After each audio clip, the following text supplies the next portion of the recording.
পাঙাশ মাছের মাথা দিয়ে মাথাটা ভেঙে দিয়েছি। কলমি শাক ঝোল ঝোল করে রান্না করব। তরকারিটা খুবই টেস্টি হয়।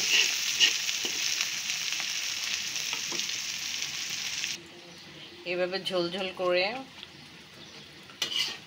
কলমি শাক দিয়ে পাঙাশ মাছের মাথাটা রান্না করে নিলে এত টেস্টি বলার মতো না। খুবই মজার একটা খাবার, খুবই মজার।